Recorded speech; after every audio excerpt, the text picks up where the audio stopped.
하나님이 우리와 함께 계시다 라는 제목으로 우리 함께 말씀을 나눠보려고 합니다.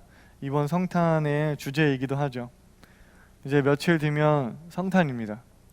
여러분은 성탄절 크리스마스가 다가오는데 여러분들의 마음은 어떠신가요? 이제 성탄이다 막 설레고 기쁘신가요? 좀 기쁘다. 나는 좀 성탄절이 내리시고 아무런 감흥이 없다. 네. 네. 늙어간다는 징조예요. 네. 성탄 기간 우리가 묵상하게 되는 본문은 마태복음 아니면 누가복음이에요. 성탄절에 우리가 이제 성탄에 예수님의 탄생에 관해서 본문을 묵상할 때 사용되는 본문은 마태 아니면 누가입니다. 왜냐하면 예수님의 탄생에 관해서 사복음서 중에 마태와 누가만 예수님의 탄생에 대해서 기록하고 있어요. 마가와 요한에는 예수님의 탄생 이야기가 기록되어 있지 않습니다. 하지만 마태와 누가에만 기록되어 있는데 이 기록이 또 두 개가 똑같지도 않습니다. 왜냐하면 전하고자 하는 것에 따라서 약간의 차이가 있기 때문입니다. 이번 성탄에 볼 말씀은 마태복음의 말씀입니다. 마태는 복음서의 시작을 앞에 보면 뭘로 시작하고 있죠? 1장 1절에 뭘로 시작하고 있나요? 그렇죠. 족보로 시작하고 있습니다. 아브라함과 다윗의 자손 예수 그리스도의 계보라, 이렇게 복음서를 시작하고 있습니다. 마태는 예수님이 아브라함과 다윗의 자손임을 말하고 싶었던 거예요. 아브라함과 다윗은 어떤 사람이에요? 아브라함은 모든 신앙인들의 조상, 그 다음에 이스라엘 민족의 시초라고 불리는 인물입니다. 또 다윗은 어떤 사람이죠? 이스라엘 역사에서 가장 부국강병했던 시절을 이뤄냈던 모든 사람들이 존경하는 왕이죠. 유대인들에게 메시아는 다윗과 같은 인물이었습니다. 유대인들은 다윗과 같은 인물이 태어나서 자신들을 어떤 로마의 지배로부터 벗어나게 하고 다시금 지난날의 영광을 되찾게 할 것이라고 기대하고 있었어요. 이처럼 아브라함과 다윗은 유대인들에게 있어 누구 하나 이견 없이 가장 존경하는 인물로 꼽히는 사람들입니다. 그리고 예수님은 바로 이 아브라함과 다윗의 후손이라고 마태는 기록하고 있습니다.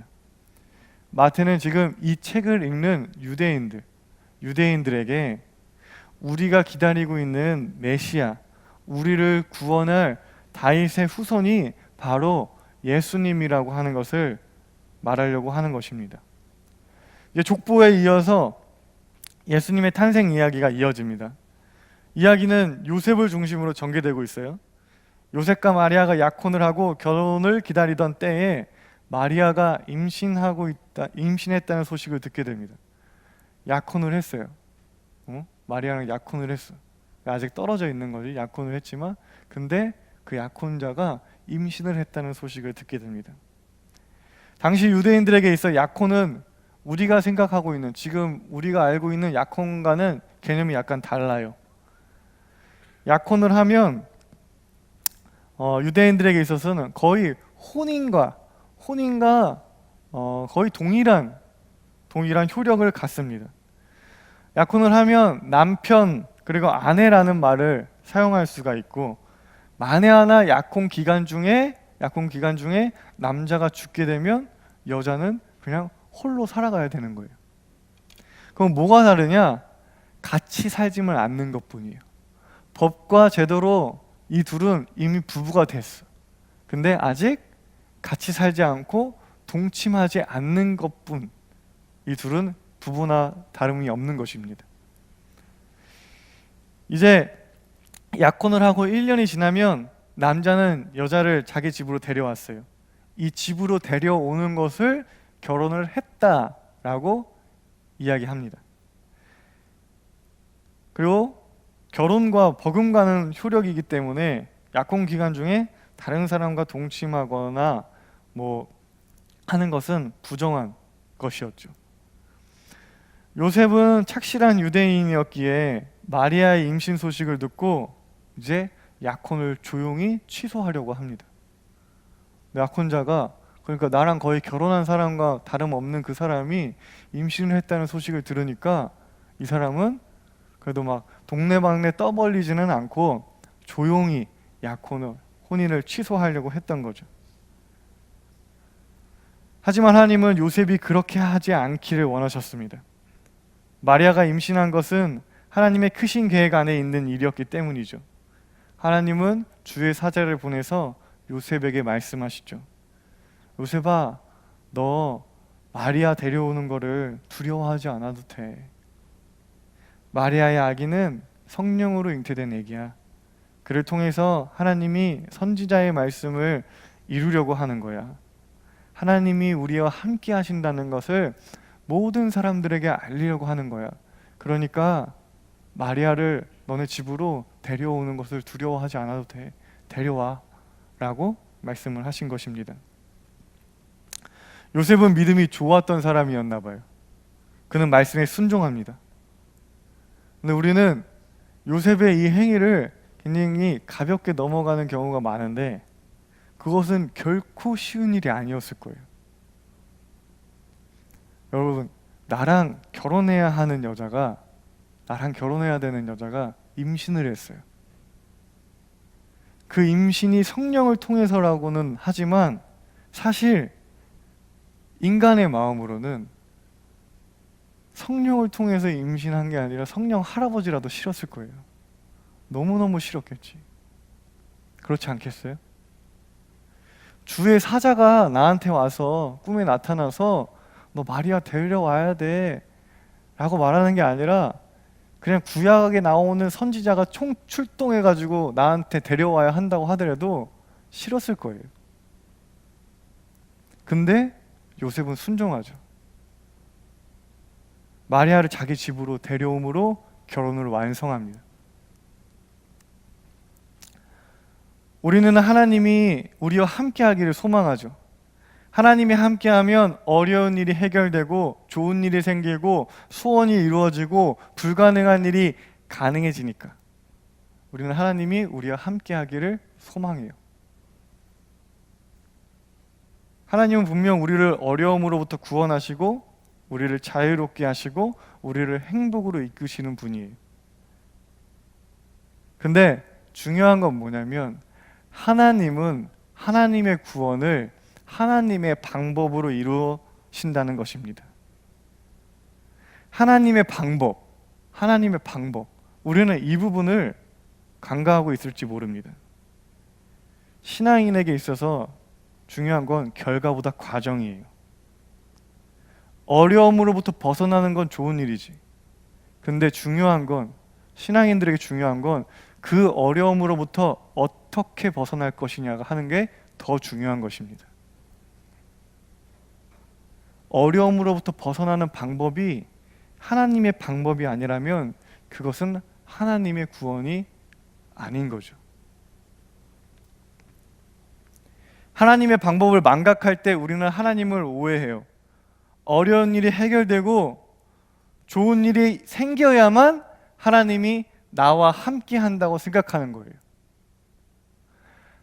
하나님은 우리를 구원하시기 때문에 하나님을 잘 믿으면 하나님이 우리와 함께하면 어려운 일이 해결되고 좋은 일이 생기고 그리고 소망하는 일이 이루어지고 불가능한 일이 가능해지는 게 맞아요. 근데 그래야만 하나님이 나와 함께 있다고 생각하는 것은 철저하게 착각이죠. 그건 하나님에 대해서 오해하는 겁니다.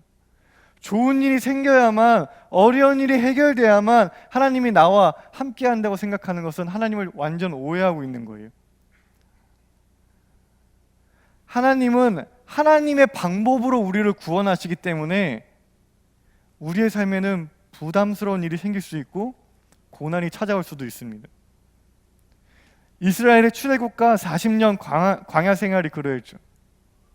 그거 쉽게 할 수 있잖아요. 왜 광야 바닥에서 40년 동안 돌아다니게 만들어요? 예수님의 십자가 고난이 그러했죠. 왜 그 고통스러움을 예수님이 견뎌내야 했어요? 그렇게 하나님이 함께 하심은 때때로 우리에게 부담으로 그리고 고난으로 찾아올 수가 있어요. 그럴 때 우리는 하나님은 어떻게 돼요? 여러분들한테 하나님이 부담으로 찾아오고 여러분들한테 고난으로 찾아올 때 여러분들은 하나님을 어떻게 대하나요? 많은 신앙인들이 하나님을 모른 척하죠. 하나님의 구원은 너무 좋지만 하나님의 방법이 마음에 들지 않아서 하나님을 외면하곤 합니다. 옆에 계신데 하나님이 없다고 생각해요. 고난과 부담으로 찾아오는 하나님은 하나님이 아니라고 말해요. 요한에게 찾아온 하나님은 분명 요한에게 있어 좋은 일을 가져다 주는 분, 어려운 일을 해결해 주는 분은 아니었을 거예요. 요한한테 좋은 일을 이루어지게 해주는 하나님이었다면 약혼한 마리아가 임신하는 일은 아예 없었어야죠. 그런 일을 아예 만들지를 말았어야죠. 어려운 일을 해결해 주는 하나님이었다면 마리아의 뱃속에 있는 아기가 정말로 기적적으로 깨끗이 사라지는 일을 만들어주는 하나님이었어야 합니다. 하지만 하나님은 그러지 않았어요. 하나님은 요한이 이 모든 것을 받아들이기를 원했습니다. 요한이 이 엄청난 부담을, 이 엄청난 고난을 감당하기를 원하셨어요. 그래서 주의 사자를 보내셨고 요한에게 말씀하셨습니다. 그리고 요한은 그 말씀을 거부하지 않았어요. 외면하지 않았습니다. 나를 어렵게 만든다고 해서 하나님이 나와 함께 있지 않다고 생각하지 않았어요. 그는 하나님의 말씀을 들었고 순종했어요. 그 결과 어땠어요? 모든 인류에게, 모든 생명에게 전해져야 하는 예수님이라는 선물이 탄생할 수 있었던 것입니다. 그리고 요한은 예수님의 육적 아버지가 되는 영광을 누렸어요. 여러분, 하나님은 우리와 함께 하세요. 그리고 여러분한테 말하고 있어요. 내가 너랑 함께 하고 있다고.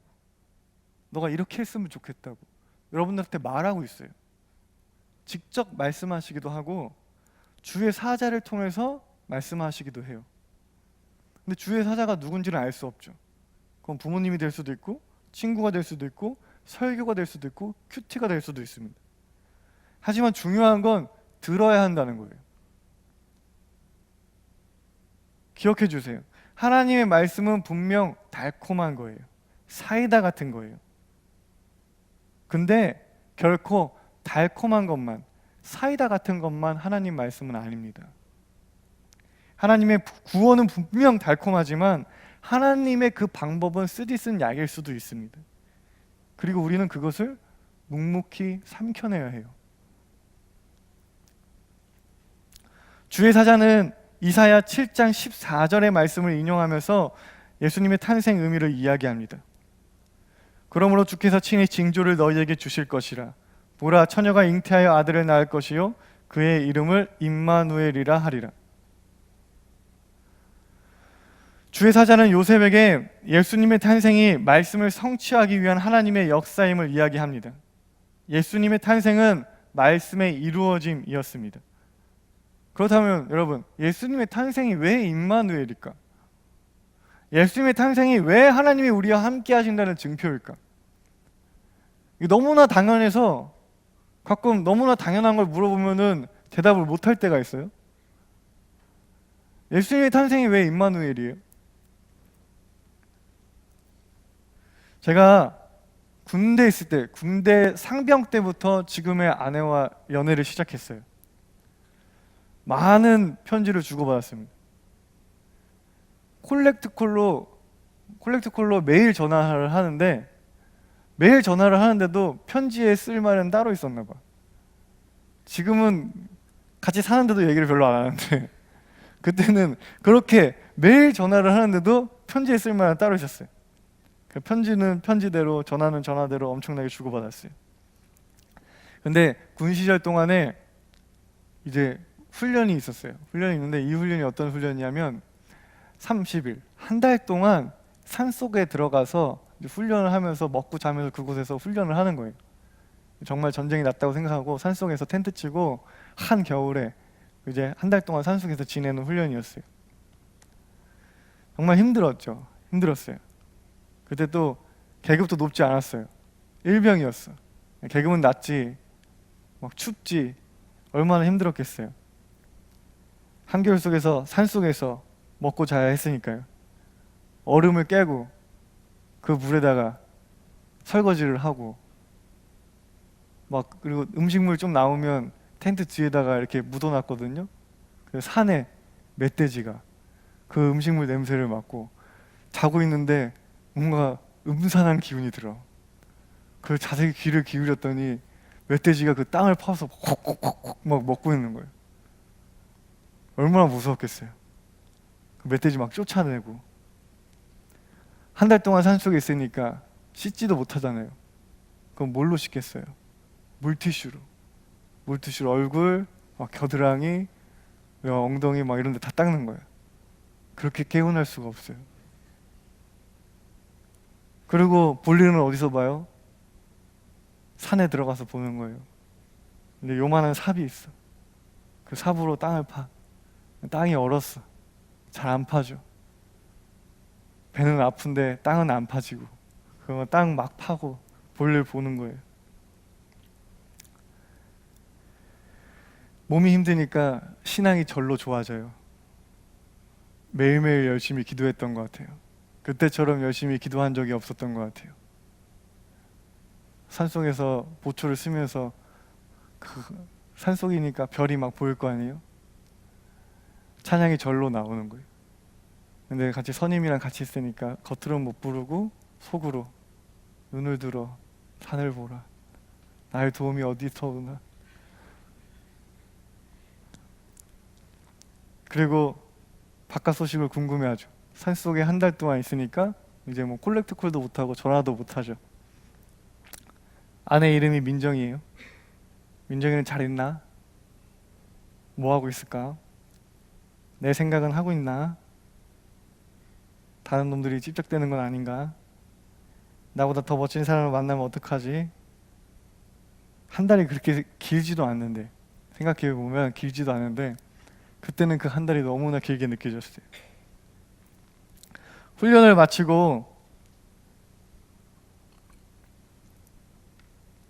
지친 몸으로 내무실에 돌아왔는데 소포 하나가 저한테 전해졌습니다. 그 여자친구가 보낸 소포였죠. 여자친구가 훈련을 마치고 돌아올 날을 계산해서 소포를 보낸 거예요. 며칠 날 훈련이 끝나고 돌아온다는 거를 이제 예상을 해서 준비해서 딱 맞게 훈련이 끝나고 내무실로 돌아왔을 때 소포를 받아볼 수 있게 이제 소포를 보낸 거죠. 고생한 내무실 동료들과 나눠 먹으라고 간식도 넣어주고 온갖 장식으로 꾸며진 장문의 편지 그리고 사진들이 들어있었습니다. 한 달을 산속에서 고생했던 모든 고생이 눈 녹듯 사라졌어요. 그 소포는 제가 산속에 있는 한 달 동안에도 지금의 아내가 나와 함께 하고 있었다는 것을 증명하는 따뜻한 선물이었습니다. 그 소포를 받고 생각했죠. 볼 수 없고 만날 수 없었고 목소리를 들을 수 없었지만 아내가 나를 생각하고 있었구나. 나를 기억하고 있었구나. 나를 잊지 않고 있었구나. 나를 계속 사랑하고 있었구나 느낄 수가 있었습니다. 예수님의 탄생은 하나님이 우리에게 주신 그러한 선물이에요.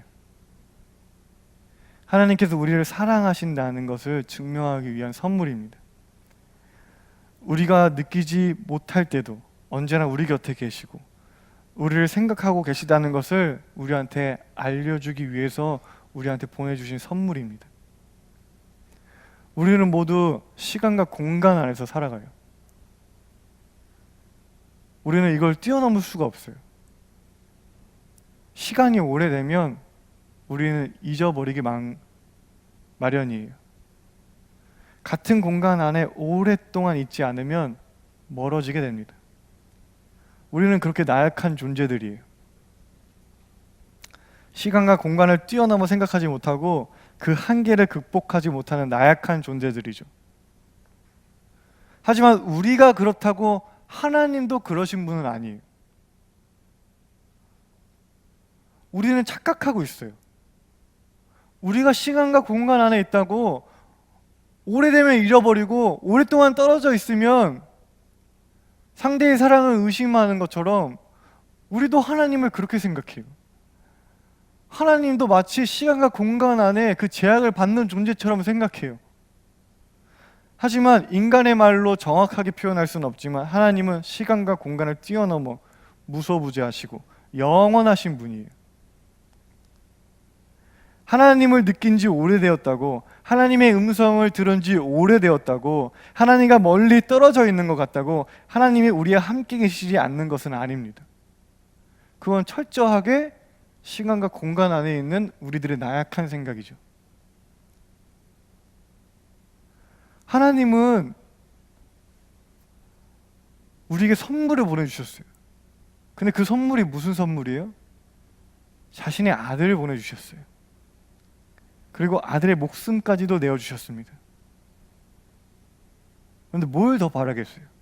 뭘 더 해줘야지 하나님이 우리를 사랑한다고 믿을 거예요?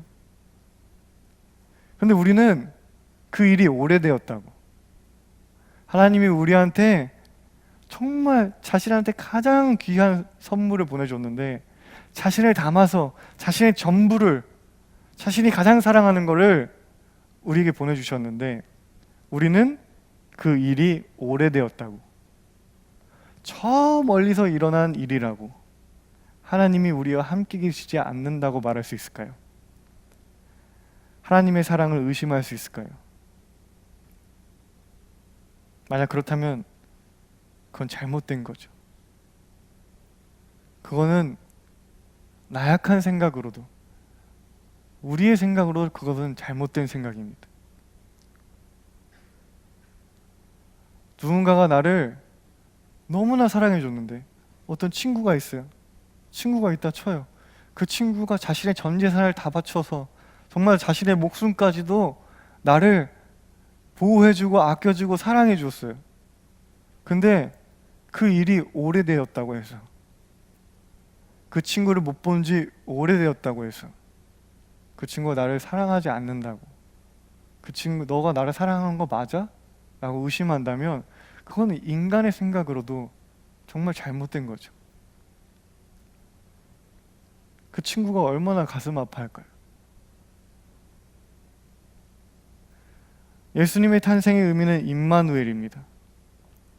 성경은 이 임마누엘을 너무나 말해주고 싶었나 봐요. 히브리어를 알지 못하는 이들을 위해서 친절하게 뜻을 번역까지 해줬어요. 하나님이 우리와 함께 계시다. 예수님의 탄생을 며칠 앞둔 오늘, 하나님이 우리와 함께 계신다는 믿음을 더욱 굳건하게 하는 우리가 되길 간절히 소망합니다. 우리 옆 사람이랑 같이 인사했으면 좋겠습니다.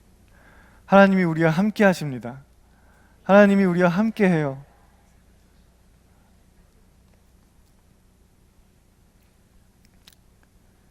다 함께 기도하겠습니다.